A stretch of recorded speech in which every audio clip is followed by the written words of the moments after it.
اللہ الرحمن الرحیم۔ السلام علیکم ورحمۃ اللہ وبرکاتہ۔ عمر سٹوری اسپیشل کے مقبول عام سلسلہ واقعات کی ایک نئی ویڈیو کے ساتھ آپ کی خدمت میں ایک بار پھر حاضر ہیں۔ ہماری آج کی اس ویڈیو کا عنوان ہے ام المؤمنین حضرت سیدہ عائشہ صدیقہ رضی اللہ تعالی عنہ کی پاک دامنی کی سٹوری۔ حضرت عائشہ صدیقہ رضی اللہ تعالی عنہ کی عزت و آبرو کے حق میں اللہ تعالیٰ نے سورہ نور نازل فرمائی۔ مومنوں کی ماں جناب رسول کریم صلی اللہ علیہ وسلم کی زوجہ محترمہ حضرت عائشہ صدیقہ رضی اللہ تعالی عنہ پر جب منافقوں نے بہتان باندھے تو اللہ تعالیٰ نے ان کی شان میں سورہ نور نازل فرما دی۔ بہتان کے واقعہ پر تفصیل مومنوں کی ماں حضرت عائشہ صدیقہ رضی اللہ تعالی عنہ نے خود تفصیل سے بیان فرمائی۔ ہم نے اس واقعہ کو سورہ نور کی تفسیر میں مولانا عبد الرحمن کیلانی کی تفسیر القرآن سے لیا ہے۔ سیدہ عائشہ صدیقہ رضی اللہ تعالی عنہ اتنا بتلاتی ہیں کہ آپ صلی اللہ علیہ وآلہ وسلم کی عادت مبارکہ تھی کہ جب آپ صلی اللہ علیہ وسلم سفر پر جاتے تو اپنی بیویوں کے نام قرہ ڈالتے۔ قرہ میں جس بی بی کے نام قرہ نکلتا اسے آپ صلی اللہ علیہ وسلم ساتھ لے جاتے۔ چنانچہ آپ صلی اللہ علیہ وآلہ وسلم نے ایک غزوہ میں قرہ ڈالا جو میرے نام نکلا۔ پس میں آپ صلی اللہ علیہ وسلم کے ساتھ روانہ ہو گئی، اور یہ واقعہ حجاب کا حکم نازل ہونے کے بعد کا ہے۔ میں ایک ہودج میں سوار رہتی اور جب اترتی تو ہودج سمیت اتار لی جاتی۔ ہم اس طرح سفر کرتے رہے۔ جب آپ صلی اللہ علیہ وآلہ وسلم اس غزوہ سے فارغ ہوئے اور سفر سے لوٹے تو ہم لوگ مدینہ کے نزدیک آن پہنچے۔ ایک رات کوچ کا حکم ہوا۔ یہ حکم سن کر میں اٹھی اور پیدل چل کر لشکر سے پار نکل گئی۔ جب حاجت سے فارغ ہوئی تو لشکر کی طرف آنے لگی تو مجھے معلوم ہوا کہ ظفار کے نگینوں کا ہار جو میرے گلے میں تھا ٹوٹ کر گر چکا ہے۔ میں اسے ڈھونڈنے لگی اور اسے ڈھونڈنے میں دیر لگ گئی۔ اتنے میں وہ لوگ جو میرا ہودج اٹھا کر اونٹ پر لادا کرتے تھے انہوں نے ہودج اٹھایا اور میرے اونٹ پر لاد دیا۔ وہ یہ سمجھ رہے تھے کہ میں ہودج میں موجود ہوں، کیونکہ اس زمانہ میں عورتیں ہلکی پھلکی ہوتی تھیں پر گوشت اور بھاری بھرکم نہ ہوتی تھیں اور تھوڑا سا کھانا کھایا کرتی تھیں، لہٰذا ان لوگوں نے جب ہودج اٹھایا تو اس کے ہلکے پن کا کوئی خیال نہ آیا۔ علاوہ ازیں میں ان دنوں ایک کم سن لڑکی تھی۔ خیر وہ ہودج اونٹ پر لاد کر چل دیے۔ لشکر کے روانہ ہونے کے بعد میرا ہار جو اونٹ کے نیچے آ گیا تھا مجھے مل گیا۔ میں اسی ٹھکانے کی طرف چلی گئی جہاں رات کو اترے تھے۔ دیکھا تو وہاں نہ کوئی پکارنے والا ہے اور نہ جواب دینے والا، سب جا چکے ہیں۔ میں نے ارادہ کیا کہ اپنے ٹھکانے پر چلی جاؤں، کیونکہ میرا خیال تھا کہ جب وہ لوگ مجھے نہ پائیں گے تو اسی جگہ تلاش کرنے آئیں گے۔ میں وہاں بیٹھی رہی۔ نیند نے غلبہ کیا اور میں سو گئی۔ لشکر کے پیچھے پیچھے گرے پڑے سامان کی خبر رکھنے کے لیے صفوان بن معطل مقرر تھے۔ وہ پچھلی رات چلے اور میرے ٹھکانے کے قریب پہنچے اور دور سے کسی انسان کو سوتے ہوئے دیکھا۔ پھر میرے قریب آئے تو مجھے پہچان لیا، کیونکہ حجاب کا حکم نازل ہونے سے پہلے انہوں نے مجھے دیکھا تھا۔ جب انہوں نے مجھے پہچان کر انا للہ و انا الیہ راجعون پڑھا تو میں بیدار ہو گئی اور اپنی چادر سے اپنا چہرہ ڈھانپ لیا۔ اللہ کی قسم انہوں نے نہ مجھ سے کوئی بات کی اور نہ میں نے انا للہ و انا الیہ راجعون کے سوا کوئی بات کی۔ انہوں نے اپنی سواری بٹھائی اور اس کا پاؤں اپنے ہاتھ سے دبائے رکھا تو میں اس پر سوار ہو گئی۔ وہ پیدل چلتے رہے اور اونٹنی کو چلاتے رہے تاکہ ہم لشکر سے اس وقت جا ملے جب وہ عین دوپہر کو گرمی کی شدت کی وجہ سے اترے ہوئے تھے، اور جن لوگوں کی قسمت میں تباہی لکھی تھی وہ تباہ ہوئے۔ اس تہمت کو سب سے زیادہ پھیلانے والا عبداللہ بن ابی رئیس المنافقین تھا۔ خیر ہم لوگ مدینہ پہنچے۔ وہاں پہنچ کر میں بیمار ہو گئی اور مہینہ بھر بیمار رہی۔ لوگ تہمت لگانے والوں کی باتوں کا چرچا کرتے رہے اور مجھے خبر تک نہ ہوئی۔ البتہ ایک بات سے مجھے وہم سا پیدا ہوا، وہ یہ تھی کہ آپ کی وہ مہربانی جو بیماری کی حالت میں مجھ پر ہوا کرتی تھی وہ اس بیماری میں نہیں پائی تھی۔ آپ صلی اللہ علیہ وسلم تشریف لاتے، السلام علیکم کہتے، پھر یہ پوچھ کر کہ اب طبیعت کیسی ہے چل دیتے۔ اس بات سے مجھے کچھ شک پڑتا، مگر کسی بات کی خبر نہ تھی۔ گھروں سے باہر قضائے حاجت کی جگہ بیماری سے کچھ افاقہ ہوا اور اب بھی کمزور ہی تھی کہ مناسے کی طرف گئی۔ مستے کی ماں سلمہ میرے ساتھ تھی۔ ہم لوگ ہر رات کو وہاں رفع حاجت کے لیے جایا کرتے تھے۔ یہ اس وقت کی بات ہے جب اپنے گھروں کے نزدیک ہم بیت الخلاء نہیں بناتے تھے، بلکہ اگلے زمانہ کے عربوں کی طرح رفع حاجت کے لیے جنگل میں جایا کرتے، کیونکہ گھروں کے قریب بیت الخلاء بنانے سے بدبو ہمیں تکلیف دیتی۔ خیر میں اور مستے کی ماں، جو ابو رحم بن عبد مناف کی بیٹی اور اس کی ماں سحر بن عامر کی بیٹی ابو بکر صدیق رضی اللہ تعالیٰ عنہ کی خالہ تھی، اسی کا بیٹا مستہ تھا۔ رفع حاجت سے فراغت کے بعد ہم دونوں گھر کو آ رہی تھیں کہ مستہ کی ماں کا پاؤں چادر میں الجھ کر پھسلا تو وہ کہنے لگی مستہ ہلاک ہو۔ میں نے اسے کہا کیا کہتی ہو؟ کیا تم ایسے شخص کو کوستی ہو جو بدر میں شریک تھا؟ وہ کہنے لگی اے بھولی لڑکی، کیا تم نے وہ کچھ بھی سنا جو وہ کہتا ہے؟ پوچھا کیا کہتا ہے؟ تب اس نے تہمت لگانے والوں کی باتیں مجھ سے بیان کی تو میری بیماری میں مزید اضافہ ہو گیا۔ جب میں گھر پہنچی تو رسول اللہ صلی اللہ علیہ وآلہ وسلم تشریف لائے اور سلام کے بعد پوچھا اب طبیعت کیسی ہے؟ میں نے کہا آپ صلی اللہ علیہ وسلم مجھے اجازت دیجیے، میں اپنے والدین کے ہاں جانا چاہتی ہوں۔ میرا مطلب یہ تھا کہ ان سے اس خبر کی تحقیق کروں۔ رسول اللہ صلی اللہ علیہ وآلہ وسلم نے مجھے اجازت دے دی تو میں اپنے والدین کے ہاں آ گئی۔ میں نے اپنی ماں سے کہا امی یہ لوگ میری نسبت کیا فضول باتیں بنا رہے ہیں؟ اس نے کہا بیٹی اتنا رنج نہ کرو، اللہ کی قسم اکثر ایسا ہوتا ہے کہ جب کسی مرد کے پاس کوئی خوبصورت عورت ہوتی ہے اور وہ اس سے محبت کرتا ہے اور اس کی سوکنیں بھی ہوں تو سوکنیں بہت کچھ کرتی رہتی ہیں۔ میں نے کہا سبحان اللہ، لوگوں نے اس کا چرچا بھی کر دیا۔ چنانچہ میں ساری رات روتی رہی، صبح ہو گئی مگر نہ میرے آنسو تھمتے تھے اور نہ مجھے نیند آتی تھی۔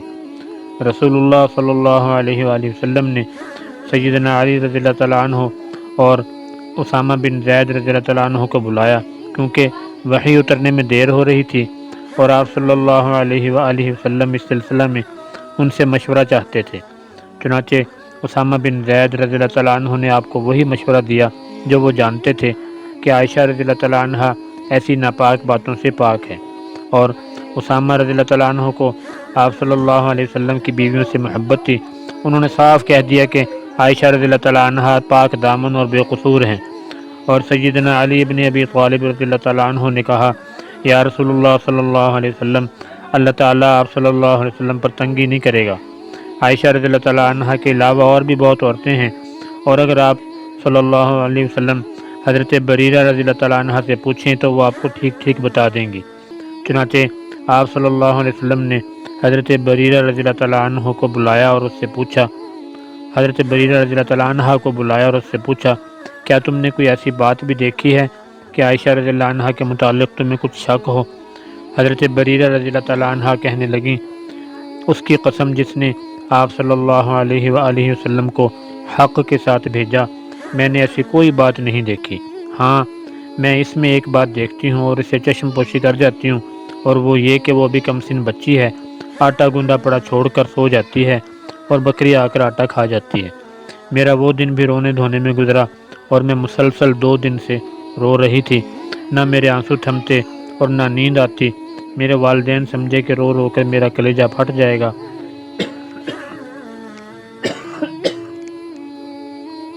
پھر ایسا ہوا کہ میرے والدین پاس بیٹھے تھے اور میں رو رہی تھی کہ ایک انصاری عورت نے اندر آنے کی اجازت مانگی۔ میں نے اجازت دی تو وہ بھی میرے ساتھ رونے لگی۔ اسی حالت میں آپ صلی اللہ علیہ وآلہ وسلم تشریف لائے، سلام کیا، پھر بیٹھ گئے۔ اس سے پہلے جب سے مجھ پر تہمت لگی تھی آپ صلی اللہ علیہ وسلم میرے پاس نہیں بیٹھے تھے۔ 1 مہینہ آپ انتظار کرتے رہے مگر وہی نہ آئی۔ آپ صلی اللہ علیہ وآلہ وسلم نے بیٹھ کر تشہد پڑھا، پھر فرمایا عائشہ مجھے تیری نسبت ایسی خبر آئی ہے، اگر پاک ہے تو اللہ تیری برات فرمائے گا، اور اگر واقعی تجھ سے قصور ہو گیا ہے تو اللہ سے اپنے قصور کی معافی چاہ اور توبہ کر۔ کیونکہ جب بندہ گناہ کا اقرار کرتا ہے پھر اللہ کے حضور توبہ کرتا ہے تو اللہ ان کے گناہ بخش دیتا ہے۔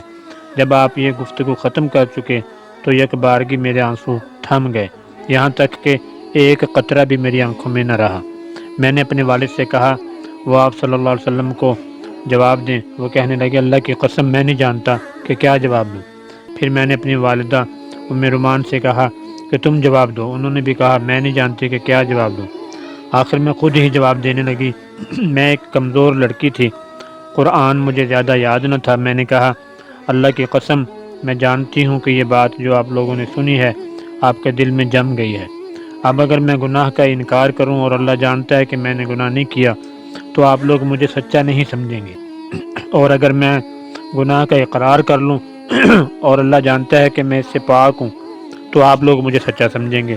اللہ کی قسم میں اپنی اور تمہاری مثال ایسی ہی سمجھتی ہوں جیسے سیدنا یوسف علیہ السلام کے والد کی تھی۔ انہوں نے جو کچھ کہا تھا میں بھی وہی کچھ کہتی ہوں کہ اب صبر کرنا ہی بہتر ہے، اور تمہاری باتوں پر اللہ میری مدد کرنے والا ہے۔ یہ کہہ کر میں نے کروٹ بدلی۔ مجھے یہ یقین تھا کہ چونکہ میں پاک ہوں لہٰذا اللہ تعالیٰ ضرور میری برات کر دے گا، مگر اللہ کی قسم مجھے یہ خیال تک نہ تھا کہ اللہ تعالیٰ میرے بارے میں ایسی آیات نازل کرے گا جو ہمیشہ پڑھی جائیں گی۔ میں اپنی شان اس سے بہت کمتر سمجھتی تھی۔ ہاں مجھے یہ امید ضرور تھی کہ رسول اللہ صلی اللہ علیہ وآلہ وسلم کوئی خواب دیکھیں گے جس سے آپ صلی اللہ علیہ وسلم پر میری برات واضح ہو جائے گی۔ پھر اللہ کی قسم ابھی اللہ کے رسول وہاں سے ہلے بھی نہ تھے اور نہ کوئی دوسرا آدمی ہی وہاں سے باہر گیا تھا کہ آپ صلی اللہ علیہ وآلہ وسلم پر وحی نازل ہونا شروع ہو گئی۔ معمول کے موافق آپ پر سختی ہونے لگی اور پسینہ موتیوں کی طرح آپ کے بدن سے ٹپکنے لگا۔ حالانکہ وہ دن سردی کا دن تھا مگر وحی اترنے میں ایسی ہی سختی ہوتی تھی۔ جب وحی ختم ہوئی تو آپ صلی اللہ علیہ وسلم خوش تھے اور ہنس رہے تھے۔ پھر پہلی بات آپ صلی اللہ علیہ وآلہ وسلم نے یہی کی عائشہ اللہ تعالیٰ نے تمہاری برات فرما دی۔ میری والدہ مجھے کہنے لگی اٹھو اور آپ صلی اللہ علیہ وآلہ وسلم کا شکریہ ادا کرو۔ میں نے کہا اللہ کی قسم میں نہیں اٹھوں گی، میں تو صرف اللہ عز و جل کا شکریہ ادا کروں گی۔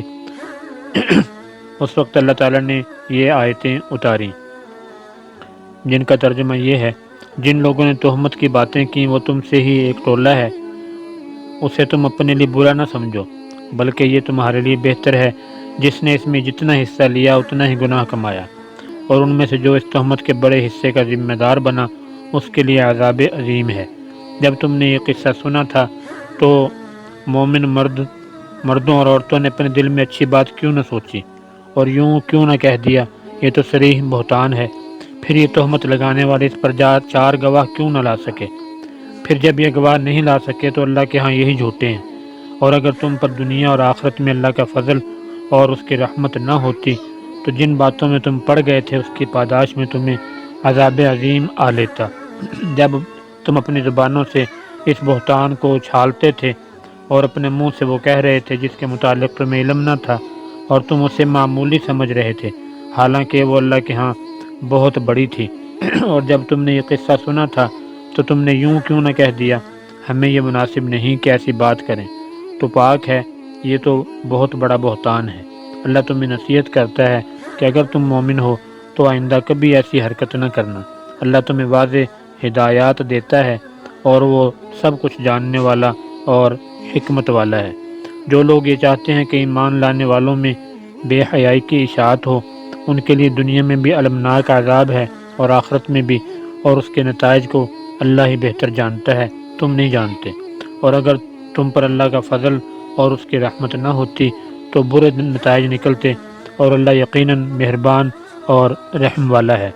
جب یہ آیات اتریں تو ابو بکر رضی اللہ تعالیٰ عنہ جو محتاجی اور رشتہ کی وجہ سے مستح کی مدد کیا کرتے تھے نے کہا اللہ کی قسم آئندہ میں مستح کو کچھ نہیں دیا کروں گا، کیونکہ اس نے حضرت عائشہ رضی اللہ تعالیٰ عنہ کے متعلق ایسی باتیں کی۔ تب اللہ تعالیٰ نے یہ آیت نازل فرمائی اور تم میں سے آسودہ حال لوگوں کو یہ قسم نہیں کھانا چاہیے کہ وہ قرابت داروں، مسکینوں اور اللہ کی راہ میں ہجرت کرنے والوں کو کچھ صدقہ وغیرہ نہیں دیں گے۔ انہیں چاہیے کہ معاف کر دیں اور درگزر کریں کیا تم پسند نہیں کرتے کہ اللہ تمہیں معاف کر دے؟ اور اللہ بخشنے والا اور رحم کرنے والا ہے۔ یہ آیات سن کر حضرت ابو بکر رضی اللہ تعالیٰ عنہ کہنے لگے، اللہ کی قسم مجھے یہ پسند ہے کہ اللہ مجھے بخش دے۔ پھر مستہ سے پہلے سا سلوک کرنے لگے اور کہا، اللہ کی قسم جب تک مستہ زندہ رہا میں یہ معمول بند نہ کروں گا۔ سیدہ عائشہ صدیقہ رضی اللہ تعالیٰ عنہ کہتی ہیں کہ اس تہمت کے زمانہ میں آپ صلی اللہ علیہ وآلہ وسلم زینب بنت جحش ام المؤمنین رضی اللہ تعالیٰ عنہ سے میرا حال پوچھتے، تم عائشہ کو کیسی سمجھتی ہو اور تم نے کیا دیکھا ہے؟ تو انہوں نے کہا، یا رسول اللہ صلی اللہ علیہ وسلم، میں اپنے کان اور آنکھ کی خوب احتیاط رکھتی ہوں، میں تو عائشہ رضی اللہ تعالیٰ عنہ کو اچھا سمجھتی ہوں۔ آپ صلی اللہ علیہ وسلم کی بیویوں میں سے زینب ہی میرے برابر کی تھیں، بڑھ چڑھ کر رہنا چاہتی تھیں، اللہ نے ان کی پرہیزگاری کی وجہ سے انہیں بچا لیا۔ اور ان کی بہن حمنہ بنت جحش اپنی بہن سے اس بارے میں جھگڑنے لگی، تو جیسے دوسرے تہمت لگانے والے تباہ ہوئے وہ بھی تباہ ہوئی۔ آپ نے اپنی روحانی ماں کی زبان سے سارا واقعہ ملاحظہ کر لیا۔ اس سے جو سب سے بڑا سبق ملتا ہے وہ یہ ہے کہ ایک پاک دامن عورت کی عزت کا اللہ کے ہاں کیا بلند مقام ہے کہ اللہ کریم نے حضرت عائشہ رضی اللہ تعالیٰ عنہ کی جن کی شان میں سورہ نور نازل فرمائی، جو لوگ بدگمان ہو کر یوں ہی الزام تراشنے شروع کر دیتے ہیں ان کے لیے سورہ نور ایک روشنی ہے کہ اس سے اپنے اخلاق کو اندھیرے میں جانے سے بچائیں اور بہتان ترازیوں کی آلودگی سے اپنے آپ کو بچا کر اپنے کردار کو روشن رکھیں۔ ذرا غور تو کیجئے، حضرت حسان رضی اللہ تعالیٰ عنہ جو اللہ کے رسول صلی اللہ علیہ وآلہ وسلم کی تعریف میں اشعار پڑھا کرتے تھے، کافروں اور منافقوں کی بکواسات کے جوابات دیتے تھے، اور اللہ کے رسول صلی اللہ علیہ وسلم کے فرمان کے مطابق حضرت حسان رضی اللہ تعالیٰ عنہ جب شعر کہتے تھے تو انہیں روح القدس یعنی جبرائیل امین علیہ السلام کی تائید حاصل ہوتی تھی۔